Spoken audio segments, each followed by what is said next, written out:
ఈ తుఫాను బీభత్సం అన్నది దాదాపుగా చూస్తే నిజం చెప్పాలనంటే విండ్ షేర్ ఫామ్ అయ్యి కాస్తో కూస్తో తుఫాన్ డిసిపేట్ అయ్యి తీవ్రత తగ్గినప్పటికీ కూడా రైతుల మీద మాత్రం దీని ప్రభావం చాలా సివియర్గాను సీరియస్గాను దీని ప్రభావం చోటు చేసుకుంది. ఎందుకంటే పంట బాగా పొట్టకొచ్చిన సమయంలో జరిగిన కురిసిన ఈ వర్షాల వల్ల పంట నేల ఒరిగింది.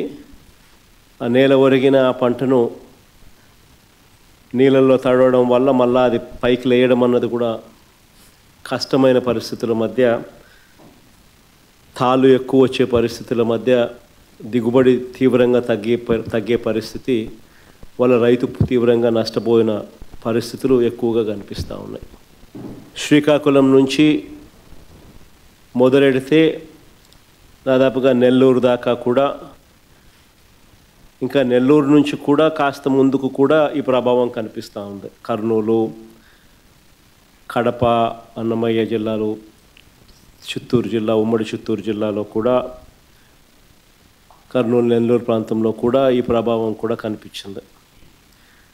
దాదాపుగా 25 జిల్లాల పరిధిలో, 396 మండలాల పరిధిలో, 3320 గ్రామాల పరిధిలో దీని ప్రభావం కనిపించింది. ఇలాంటి పరిస్థితుల్లో రైతులకు మనం తోడుగా నిలబడాల్సిన అవసరం చాలా ఉంది.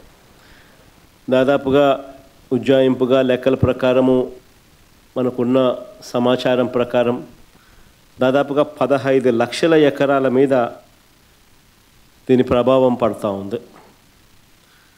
దాదాపుగా ఇందులో 11 లక్షల ఎకరాలు వరి మీదనే ప్రభావం పడుతూ ఉంది.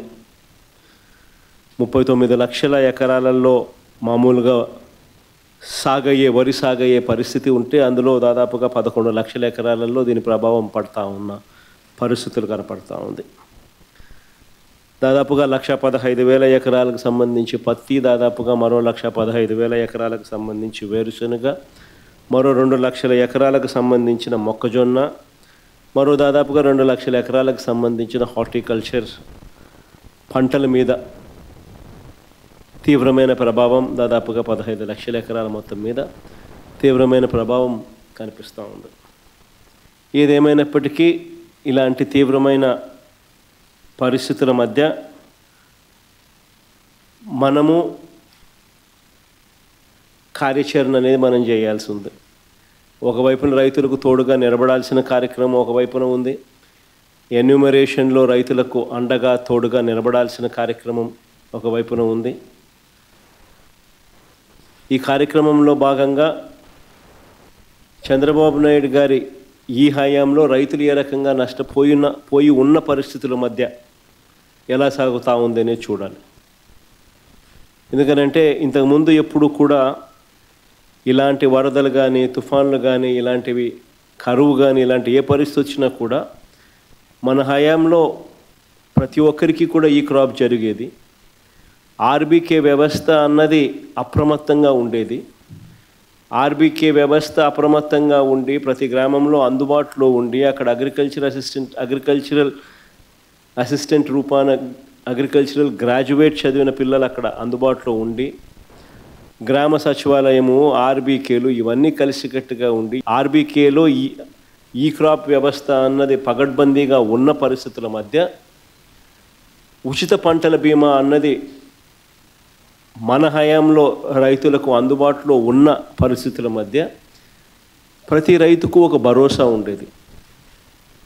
ఆ రోజుల్లో మన హయాంలో దాదాపుగా 85 లక్షల మంది రైతులకు దాదాపుగా 70 లక్షల ఎకరాల పంటకు ఉచిత పంటల బీమా అందుబాటులో ఉండే పరిస్థితి ఉంటే, ఈరోజు కేవలం ఇన్సూరెన్స్ ప్రీమియం కట్టిన వాళ్ళకు మాత్రమే, అంటే కేవలం 19 లక్షల ఎకరాలకు మాత్రమే, 19 లక్షల మంది రైతులకు మాత్రమే, అది కూడా బ్యాంక్ లోన్ అవైల్ చేసుకున్న వాళ్ళకు మాత్రమే ఇప్పుడు ఇన్సూరెన్స్ అవైలబుల్గా ఉన్న పరిస్థితిని మనం చూస్తూ ఉన్నాం. సో మిగిలిన రైతుల పరిస్థితి ఏం కావాలా? దాదాపుగా 85 లక్షల మంది రైతులు, దాదాపుగా 70 లక్షల ఎకరాల పంట మన హయాంలో ఈ క్రాప్ ద్వారా వీళ్ళందరికీ ఉచితంగా పంటల బీమా అందుబాటులో ఉండేది. ఈరోజు ఆ పరిస్థితి పోయి కేవలం బ్యాంకు లోన్లు తీసుకున్న వాళ్ళకి మాత్రమే ఆ లోన్లు ఉన్నాయి కాబట్టి ఆ బ్యాంకు లోన్లు బ్యాంకర్లు కట్ చేసిన ఇన్సూరెన్స్ సొమ్ము అంటే కేవలం 19 లక్షల మంది రైతులకు మాత్రమే అవైలబుల్, కేవలం 19 లక్షల ఎకరాలకు మాత్రమే అవైలబుల్. ఇలాంటి పరిస్థితుల్లో రైతు తీవ్రంగా నష్టపోయిన పరిస్థితిలో మనం రైతుకు తోడుగా నిలబడాల్సిన అవసరం ఉన్న పరిస్థితి. మరోవైపు చూస్తే ఇన్పుట్ సబ్సిడీ అన్నది ఈ ప్రభుత్వ హయాంలో అసలు వాస్తవం ఏమిటి అని చెప్పి చూస్తే ఈ 16 నెలల్లో ఈ 16 నెలలకు గాను అసలు ఎంత ఇన్పుట్ సబ్సిడీ ఈ ప్రభుత్వం ఇచ్చింది, ఎంతమంది రైతులకు ఇన్పుట్ సబ్సిడీ ఇచ్చింది అని చెప్పి ఒకసారి గమనిస్తే దాదాపుగా ఈ 16 నెలల్లో ఈ డీప్ డిప్రెషన్స్ కానీ సైక్లోన్స్ కానీ ఇలాంటివి రాష్ట్రంలో పంటలు నష్టపోయిన పరిస్థితులు దాదాపుగా 2024 నుంచి చూస్తే జూన్ నుంచి చూస్తే దాదాపు 16 సార్లు ఉత్పన్నమైనాయి. ఈ 16 సార్లకు సంబంధించి ఎంతమంది రైతులకు ఇన్పుట్ సబ్సిడీ అందింది, ఎంతమంది రైతులకు నష్టపోయిన పరిస్థితుల మధ్య వాళ్ళకు ప్రభుత్వం తోడుగా నిలబడింది అని చెప్పి చూస్తే ఈ ప్రభుత్వం తరపు నుంచి గుండు సున్నా కనిపిస్తుంది. అంటే ఏ ఒక్క రైతుకు కూడా ఇన్పుట్ సబ్సిడీ అన్నది అందించని పరిస్థితిలో ఈ రాష్ట్ర ప్రభుత్వం కనిపిస్తూ ఉంది. దాదాపుగా వీళ్ళు ఈ క్రాప్ చేయకుండా రైతులను నిర్లక్ష్యం చేసినప్పటికీ కూడా వాళ్ళ దగ్గర ఉన్న వాళ్ళ లెక్కల ప్రకారమే చూసినా కూడా దాదాపుగా 5.5 లక్షల మంది రైతులకు ఇన్పుట్ సబ్సిడీ రూపేణా 600 కోట్లు ఇవ్వాలని అది ఇవ్వకుండా ఎగరగొట్టిన పరిస్థితులు మనం చూస్తూ ఉన్నాం. మిర్చికి క్వింటాలకు 11,781 రూపాయలు ఇస్తాము, కొనుగోలు చేస్తాము అని చెప్పినారు క్వింటాలకు. ఆశ్చర్యం కలిగించే విషయం ఏంటంటే ₹1 ఇవ్వాల. పొగాకు కొనుగోలు చేస్తామన్నారు, ఎక్కడ దిక్కు దానికి కూడా పొగాకు కొనుగోలుకు కూడా ఎక్కడ కూడా చేసిన పుణ్యం కట్టుకోలేదు. మామిడికి ₹12 కొనుగోలు చేస్తామన్నారు కిలోకు, ఒక రైతుకు మంచి చేయలేదు. ఉల్లికి క్వింటాలకు 1200తో కొనుగోలు చేస్తామని చెప్పినారు, చేతులు ఎత్తేసారు. తర్వాత హెక్టారుకు 50,000 ఇస్తామన్నారు, అది ఇచ్చిన పుణ్యం కూడా వీళ్ళు కట్టుకోలేదు ఎప్పుడు. సో అన్ని రకాల కూడా ఈ క్రాప్ అన్నది నీరుగార్చేశారు, ఆర్బీకేలు అన్నది నిర్వీర్యం చేసేశారు. ఇన్పుట్ సబ్సిడీ ఇచ్చే కార్యక్రమాలు పట్టించుకున్న పరిస్థితుల్లో లేవు. ఉచిత పంటల బీమా ఎత్తేసినారు. ఏ పంటకు కూడా గిట్టుబాటు ధరలు రాని పరిస్థితిలో రైతు తీవ్రంగా ఈ 16 నెలలు 17 నెలలు చంద్రబాబు నాయుడు గారి పాలనలో నష్టపోయిన పరిస్థితులు మనం చూస్తూ ఉన్నాం. ఇవన్నీ మ్యాన్మేడ్ కెలామిటీస్.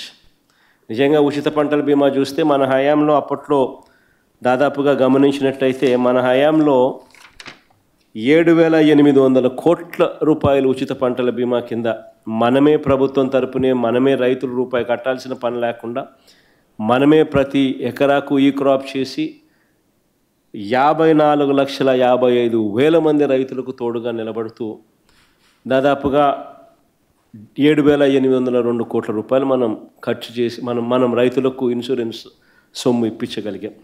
ఈరోజు పరిస్థితి ఇంత దారుణంగా ఉంది. ఒకవైపున ఇవన్నీ మ్యాన్మేడ్ తప్పిదాలు ఇన్ని కనిపిస్తూ రైతు తీవ్రంగా నష్టపోయిన పరిస్థితులు ఒకవైపున కనిపిస్తూ ఉండగా, మరోవైపున ఇటువంటి సైక్లోన్ రూపేణా జరిగిన నష్టం,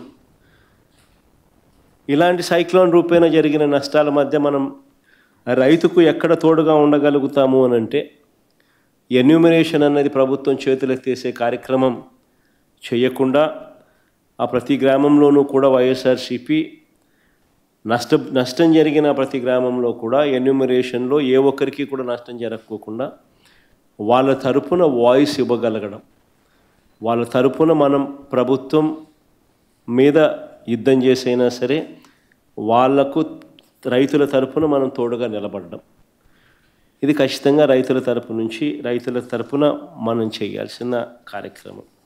మీ ప్రాంతాలలో మన కోఆర్డినేటర్లు, అసెంబ్లీ కోఆర్డినేటర్లు ఎక్కడెక్కడే అసెంబ్లీ కోఆర్డినేటర్లు అందరూ కూడా చురుగ్గా పాలుపంచుకుంటూ ఉన్నారు. మనం ఇచ్చిన పిలుపు మేరకు, మీరు కోఆర్డినేట్ చేసిన తీరు మేరకు వీరంతా కూడా పలు కార్యక్రమాలలో ఇప్పటికీ అందరూ కూడా పాలుపంచుకునే కార్యక్రమం జరుగుతూ ఉంది. శ్రేణులందరూ కూడా ఈ కార్యక్రమంలో కూడా పాలుపంచుకుంటూ ఉన్నారు. వాళ్ళందరికీ ఒకవైపున అభినందనలు తెలియజేస్తూనే మరోవైపున వాళ్ళందరినీ ఇంకా కాస్త ప్రోత్సహించి ఇంకా మెరుగ్గా వాళ్ళు పాలుపంచుకునే విధంగా, తద్వారా రైతులకు ఇంకా మంచి జరిగే పరిస్థితులు క్రియేట్ కావాలి. కాబట్టి ఆ దిశగా కూడా అడుగులు వేయాల్సిన అవసరం ఉంది.